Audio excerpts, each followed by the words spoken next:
Coming up on Valley News Live at 10, telltale signs that you're dealing with a scammer and how to protect yourself.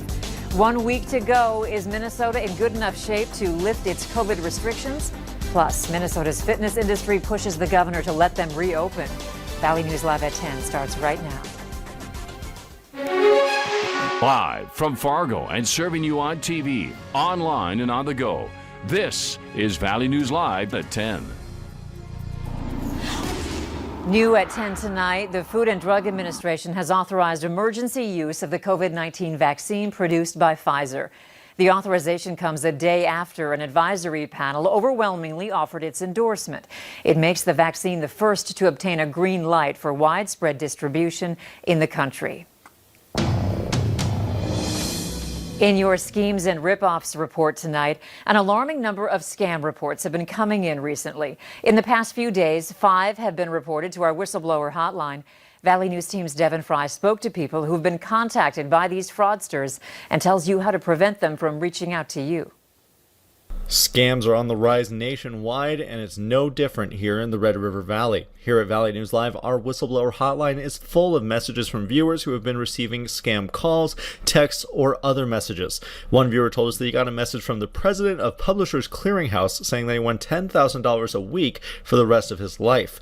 The only issue is he was never registered with PCH to win in the first place. I sent him another message, and then he called, so I talked to him, and I said, well, I'm not registered. Like, oh, you're registered. But he never did ask me for money, and I didn't go any farther than that. Another viewer told us that she got a scam email from somebody pretending to be from PayPal. This one seemed legitimate right up until she called the actual company. They got back to me right away. They were just awesome and said that they would always address us with a first and last name, where this just said hello with my email. There's no way I would have known. So what should you be on the lookout for when it comes to scammers? According to the Federal Trade Commission, there are 4 signs that you're actually talking to a scammer. They pretend to be a well-known organization. They say that there's a problem or a prize involved. They pressure you to act immediately and tell you to pay in a specific way. You most likely already have a very powerful tool in your arsenal to stop these scam calls. Most phones allow you to change the settings so that you can block calls from certain numbers. They also have free apps you can download onto your phone, which will automatically filter all calls and block any that are coming from known scam numbers. If you've already fallen victim to a scam, the FTC urges you to report it. Reporting from Fargo, Devin Fry, Valley News Live. The Trade Commission also says that if the scammer has gotten access to your bank account or personal information, you should report it to that financial institution as well. 2 out-of-state men are charged for their role in scamming a North Dakota attorney. They used an email spoof scam to trick the attorney into wiring a large amount of money. $185,000 was wired to 3 separate entities. Future hearings for the 2 men will be scheduled in U.S. District Court in North Dakota. Authorities in Grand Forks now say there are 2 persons of interest surrounding the death of 55-year-old Jeffrey Schulzitsky last weekend. His body was recovered at the Budget Inn Express on Gateway Drive. They say his death was from homicidal violence. They say this man, 32-year-old Emmanuel Garza, is someone they want to find. He and another man, Vincent Villarreal, are persons of interest. If you have information, contact Grand Forks Police, 746-1000. Officials on both sides of the river are urging you to do your homework before hiring a local contractor. This after a woman reached out to our whistleblower hotline saying a man took her $800 but didn't do the work. Tony Klein is banned from working in North Dakota and Minnesota. However, the Minnesota Department of Labor and Industry tells us there's not much they can do to protect those who hire unlicensed contractors like Klein.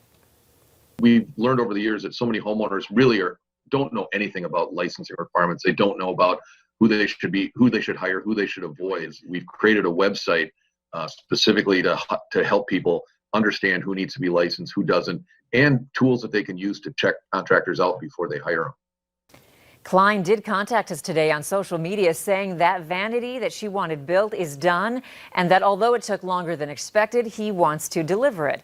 He didn't respond to our request to see it in person or be there when it's dropped off.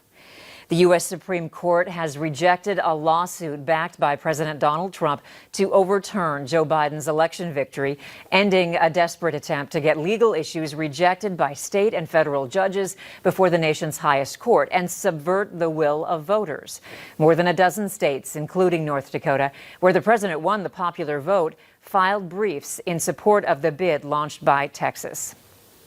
Thaddeus Helmers is not only on the school board chair for Frazee Vergus Schools, but he's also a father of two. His senior, Lewis, and freshman, Alexander, have been doing full-distance learning at Frazee Vergus and says this year has been beyond difficult. The boys were stripped of cross-country and football, on top of the family also losing their oldest son and brother, Vincent, to brain cancer in January.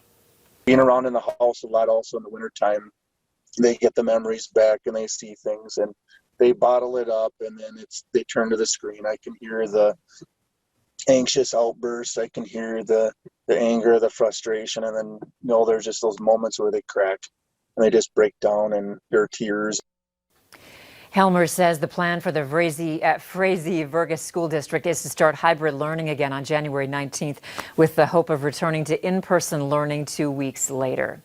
The Boardwalk Bar and Grill in East Grand Forks is open tonight, despite a temporary restraining order that was issued today prohibiting the business from remaining open to the public for on-premises dining. Owner Jane Moss told Valley News Live that she was open and too busy to talk. Minnesota's Attorney General says the boardwalk has been in violation of the governor's order for about 72 hours. In issuing the restraining order, the court wrote, in part, there is good cause to believe the state will likely prevail on the merits of its claim. There's also an effort in Minnesota to reopen gyms and fitness centers across the state after a 30-day pause. A group of House Republicans sent a letter to Governor Walz saying they share a common goal of keeping Minnesotans safe, but the data does not support keeping these facilities closed. The group presented a data-driven argument to reopen gyms using information compiled by the Minnesota Health Department. It says that out of 35 YMCAs, there were 30 cases that could be traced back to those facilities out of 1.5 million visits. That's a rate of 0.002%. In August, there were 24 traced to gyms, September 20, October 4, and November 0. So that's the first kind of starting point of then why were gyms highlighted to be closed? We've lost about 30 to 50% of our revenue from what we expected, and we're only a 2-year-old business. So we were in big time growth mode. Even with those statistics, health department numbers show gyms are still third highest for social setting outbreaks behind sports and weddings. Minnesota Governor Tim Walz was joined by health officials to stress that the state is not yet out of the woods of the pandemic. Reporter Aaron Hassandaza shares their take on how they're doing 1 week before the restrictions are set to expire. Now, the question still out there is, what did Thanksgiving do? And at this time, Minnesotans, I think it looks like so many of you made those hard decisions and you did the Zoom Thanksgiving and you talked from a distance. It looks like we're making a difference. So far, the data shows Governor Tim Walz that many Minnesotans followed the guidance and avoided Thanksgiving gatherings. 3 weeks into his 4-week pause on things like dining in restaurants, the governor says he knows people are tired of restrictions, but adds that it's important to remember why we're doing it, to help relieve the pressure on doctors like Dr. Peter Bornstein. But there was another sound I heard, crying. Now, he wasn't crying. He had a tube down his throat. He couldn't say anything. And it wasn't just crying. It was sobbing. I realized that there was an iPad on a stand at the height of his bed. And on the iPad was a young woman watching her father, and she was crying. Whether it was because of added state restrictions or Minnesotans changing their own behaviors, the governor says it looks like we're coming over the top of our latest peak, but that he needs more time to see if this progress holds up before he makes a decision about his expiring restrictions. I think we're going to need a little bit more time to get this right. We're working with an awful lot of folks to try and gather that data. With that decision coming next week, some restaurants and bars in Minnesota have opened anyway, defying the order. This is the governor's message to those opening their doors. We've seen in these first 3 weeks, as I said, I think some significant change, and I want to be very clear about that. The governor says he hopes the Minnesota legislature can pass a relief package on Monday. It would help businesses like restaurants and bars that have been unfairly hit because of the nature of the virus and how it spreads. If you're trying to get tested for COVID-19 before the end of the year, you'll have to work around some holiday closures. Nasal swab testing sites in Crookston and Wadena will only be open 9 more days in 2020 and only from noon to 6 p.m. The Crookston testing site is at 1801 University Avenue. In Wadena, it's 517 Jefferson Street North. The saliva testing site in Moorhead will only be closed Christmas Eve, Christmas Day, and New Year's Eve. It is sticking to its normal hours of operation. We're hoping that you will help us help the Great Plains Food Bank. So far, our virtual food drive has raised more than $11,000, but that's only 30% of our goal. If you're willing to help, there are a number of items that you can purchase and donate right from your phone. Download our free VNL News app, look for the virtual food drive, and then click to donate. Still ahead tonight, the raccoon who wasted no time in running off after firefighters took the time to rescue him. But first, across the valley, all our details on a cool weekend forecast with a few flakes.